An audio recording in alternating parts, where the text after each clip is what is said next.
Kapag malaki ang buwis at tunay na nalilikom at nailalagay sa tamang lalagyan, maganda at maunlad ang mukha ng bayan.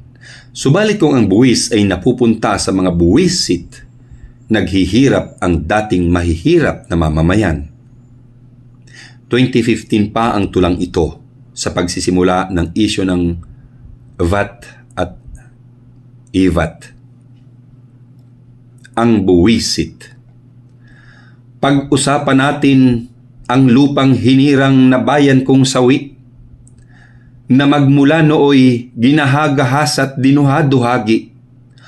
Kung nooy dayuhan ang bumubusabos sa yaman mo't puri, ngayoy sila namang silaw at takaw na sa trono't salapi.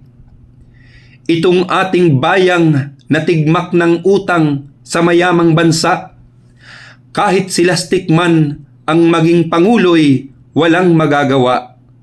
Kung hindi seryoso ang mga pinunot, yanong pagkasiba at ang mga salot sa kabanang bayan ay di mapupuksa. Tumaas ang buwis, bumaba ang dolyar kay raming nagngit-ngit. Dahil lalo namang tumaas ang presyo ng ating basic needs. Lahat na lang yata na mga bilihi patungan ng buwis upang may makupit silang matatakaw at hari ng buwisit.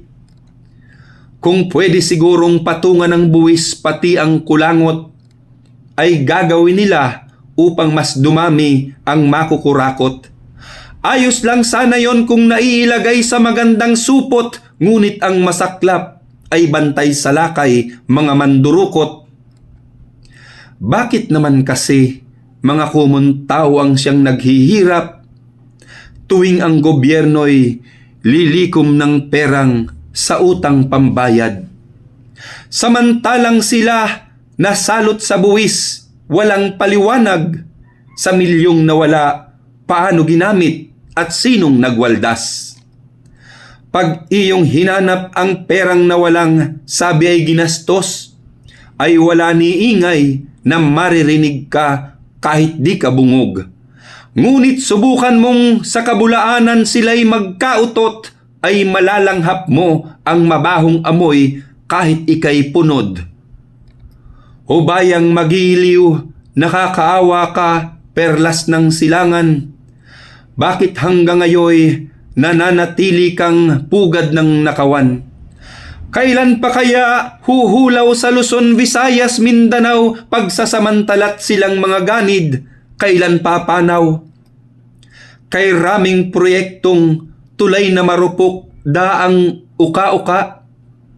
Kay gagaling nila ang sabi nung hindi nakauunawa. Ngunit pagmasdan mo, bahay at sasakyan ang pagkagagara sapagkat banayad ang pagkakakupit kaya't di halata. Hangad ko na lamang na kung ibabaon ang sistemang bulok, ay mapasama ng pataba sa lupa ang pangungurakot. Baka magsilbi pang ang pag-asa natin ay doon tumalbos at merong lumitaw na tuwid na punong may takot sa Diyos.